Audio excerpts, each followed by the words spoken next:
So, hello my surplus addicts. This is somewhat of a surprise video, as I didn't think I'd ever get back to doing these again, but after acquiring a unique piece of hardware, or a backpack, whichever you prefer to call it, whatever, I decided that this item deserves some attention, considering that anytime I go on YouTube, there's very few videos on this. And what I'm of course referring to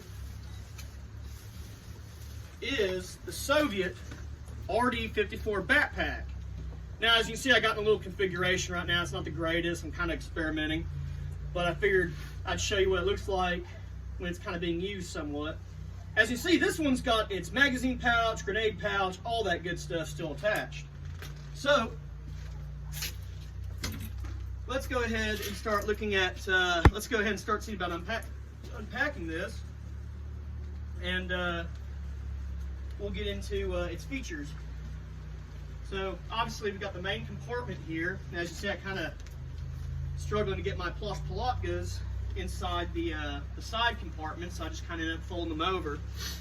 But yeah, that's what these small ones on the side are meant for. They're meant for plush palatkas, according to some sources and research I've done. Although, in terms of figuring out how to stuff them in there, I've been having trouble. So if anyone out there in YouTube land has some suggestions, I'd be really glad to hear it. But let's go ahead and take these out. So see there, I got two of them. So that's your two side compartments.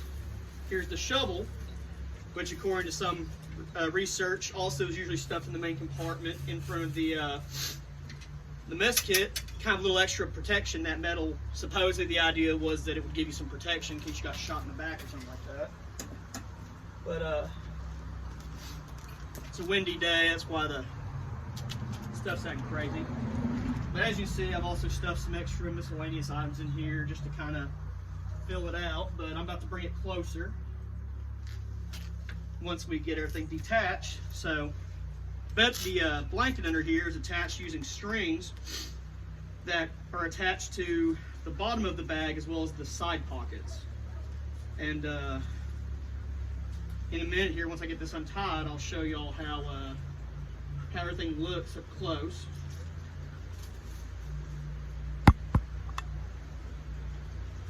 There's one.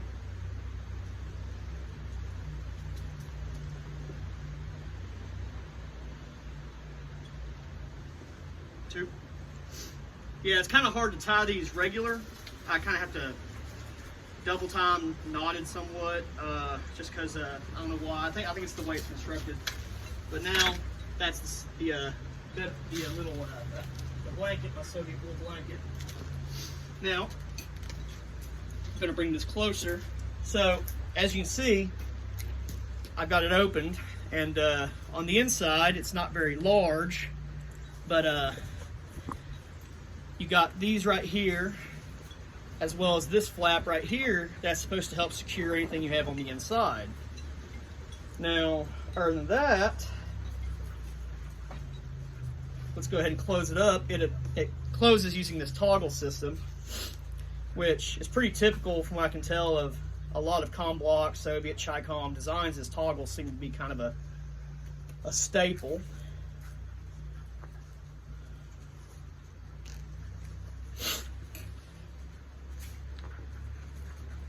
So it's not really something I would say it's quick to open. So you got that. The same with the sides too. They also have a little toggle system that closes over. And they also have a little extra pocket here. I believe it's for like a cleaning thing or some grenade fuses. Like I said, this is a new system to me, as I've never seen this kind of backpack before. This is my first time ever having one. But we're kind of just doing a quick exploration of it. Oh yeah, thing about these strings on the side is they're actually inside, so you need to kind of have them a little probably loosey-goosey at first if you're going to stuff anything in here, because if it's straight, it's going to pretty much get in the way of putting things in there. And the same, I believe, goes for the top ones too. They're also either on the inside or or they're sewn in. I'm not sure. It's kind of weird, but in a minute here, I'm about to show you some more vital features of the bag that I think should be interesting to see. So, all right. So we got the bag all secured up. Now, as you see, that's it all secured up. It's not a very big bag. Then you see here on the straps, they actually have extra padding. Actually, what is this? Yeah, I believe that's part of the padding. It's something. Well, actually, no. This is actually hollow on the inside. Looks like you're supposed to put something in there, maybe a flare. But here's the padding, the extra padding.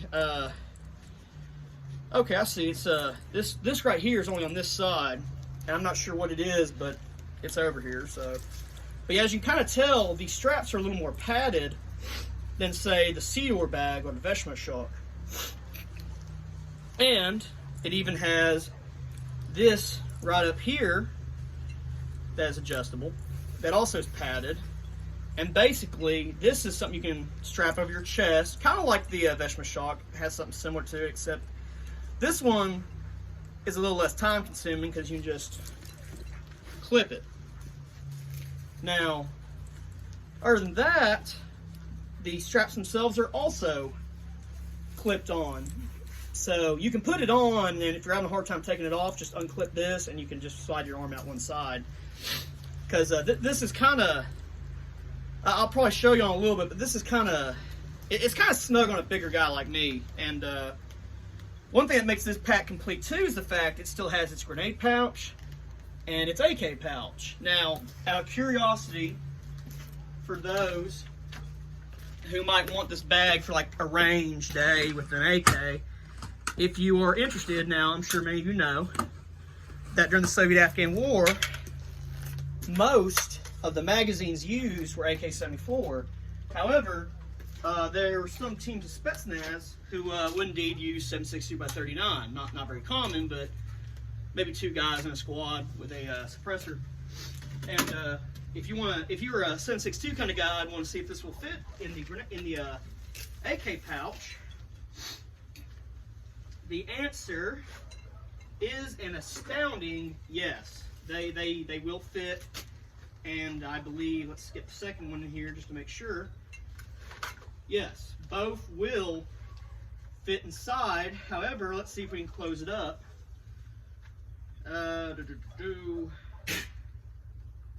Yes, actually yes.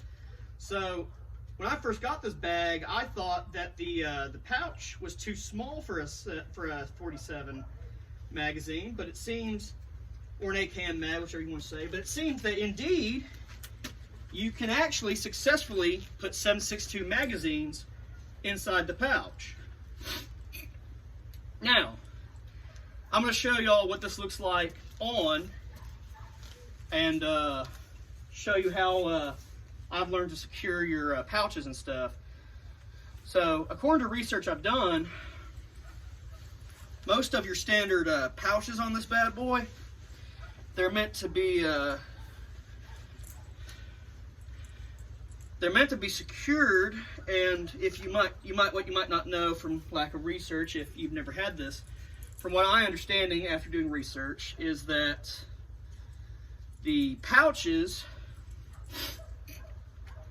while they have belt loops on the back, most soldiers did not use their belt to secure this in that way. Let me show you how. I got a belt right here. So you'll take your belt like so, and you will place it over the pouches instead of securing them through. Supposedly, I guess the idea behind that is so you can quickly take off the belt, undo your thing up here, and get the bag off quicker without having to lose your belt in the process.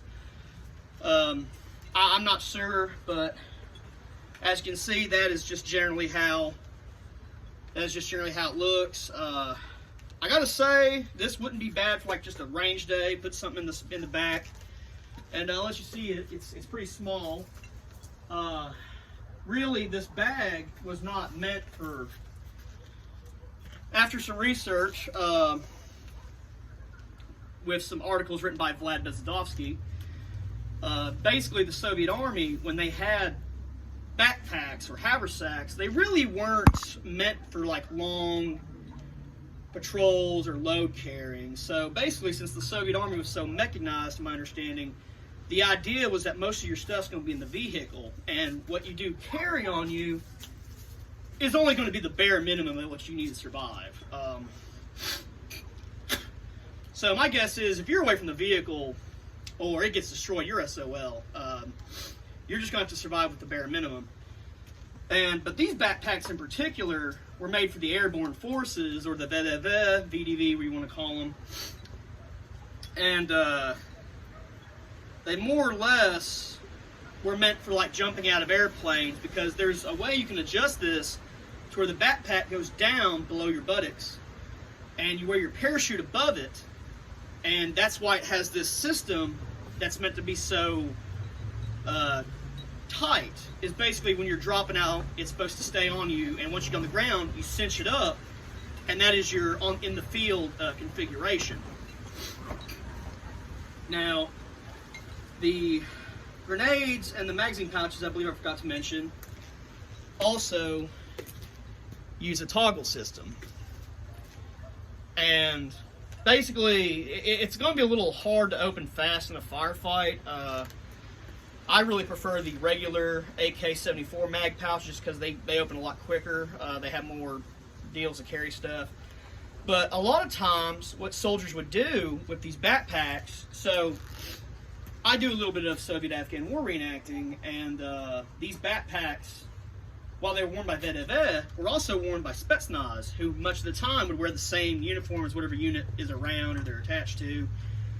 And these backpacks, a lot of times they really did not meet the requirements of the Special Forces guys. So a lot of times they'd either take like this pouch or a 74 pouch, I believe, or just anything they could that would help. And they would sew it onto the back of the pack in order to have more carrying capacity, things of that nature. Because really and truly, Special Forces guys in the Soviet Union, I guess you can say they were a bit ahead of their time in that area, considering that they more or less kind of figured out that smaller backpacks, longer trips, whatever, wasn't going to do the trick for hauling what you needed. So a lot of times you had guys buying civilian tourist backpacks in the USSR, bringing them to Afghanistan that were much bigger, and using those. But really and truly, if you're getting into this hobby, the RD-54, which is what this is called, is going to be your best starting backpack if you're doing the airborne VDV Special Forces kit. If you're doing motor rifles, combat engineers, army, you're going to have to stick with the Veshma. But honestly, you're not really, with the standard backpacks, I would say you're not going to get anything too special. It's pretty much just kind of whatever it is you're doing. It's hit or miss. You're just going to have to learn to kind of deal with it. Overall, let's cover a few other things about the backpack. The outside actually has a metal frame to help it keep its shape. I forgot to mention that. And overall, in terms of comfort, for what I'm feeling, it's a lot more, the padding really helps it be a lot more comfortable. It's much snugger, like I said, for a bigger guy like me. And really and truly, in terms of price, I bought this one for $80. Now, price is going to vary. I've seen people on eBay in the United States trying to sell them for $400. That is absolutely mental. That is not really, that is by no means a good price. It is by no means correct. I'd say 80 or 100 for these is just good. It's fine at maximum. But you should not pay any more than that for an RD-54. You can find a lot of sellers over in Eastern Europe who sell them for a decent price. Just make sure you're comfortable with it. As I said in my farewell video, just be safe when buying surplus, kind of get an idea who you're buying from. And overall, if you have any questions about the RD-54 that I did not cover, please don't hesitate to ask. I'll be glad to